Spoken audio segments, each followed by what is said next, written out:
Thank you so much for joining us, Nicolas. The luxury unit is really what's interesting here, surpassing the consumer unit now. Is that going to be your most important business segment going forward?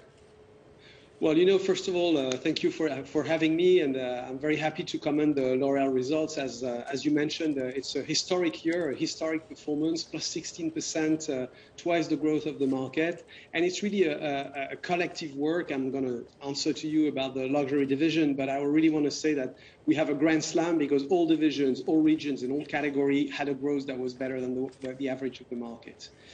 As far as L'Oréal Luxe is concerned, it's true that it has become our #1 business, and it reflects the aspirations of consumers around the world for superior products that provide greater quality and greater experiences. And it's quite likely that it's going to be one of our strong growth engines for the future, next to the Active Cosmetics division, which this year has a plus 32% growth, so it's actually the fastest growing division of the group. Nicolas, very good to speak to you. Thanks for joining us. Let me ask you about inflation pressures that you're experiencing. I know that you've said this morning you're confident despite the raw material price increases. Is that because you're confident you can pass on those price increases to customers? How easy is that proving to be?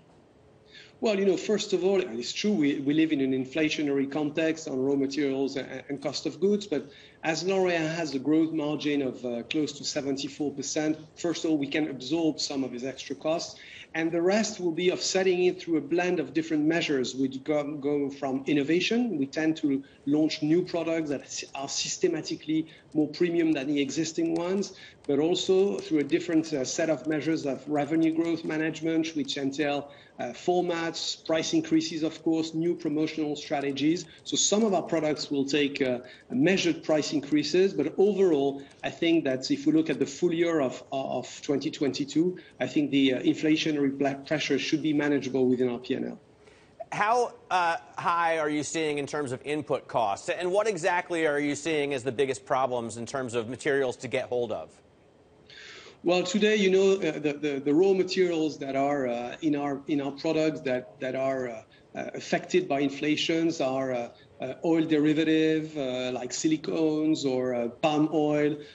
We also have some extra cost in some of our packaging. But as I said, overall, between our revenue growth management's actions and also the work done by our operations teams to negotiate and shift some of our production to other formats, I think we can offset most of it. What are you planning on doing in the future to avoid this?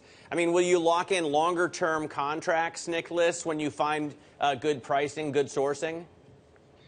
Well, we've always had a pretty strong and good relationship with our suppliers. We are a loyal and long-term customer. Of course, they are facing themselves some inflationary costs, so they probably can't commit over longer period of times, but it's a joint work we do with them. It's part negotiation, part redesigning our products, and in the end, that's how we manage it. Something a little away from the sort of daily running of the business, I guess, Nicolas, is that the Sanofi stake that the business holds. I see your team describing that as the door is open on the Sanofi stake, that some of your team have been saying this morning. It provides a nice dividend. I wonder what decides that strategy. What will decide whether how long and to what extent you continue to hold on to that?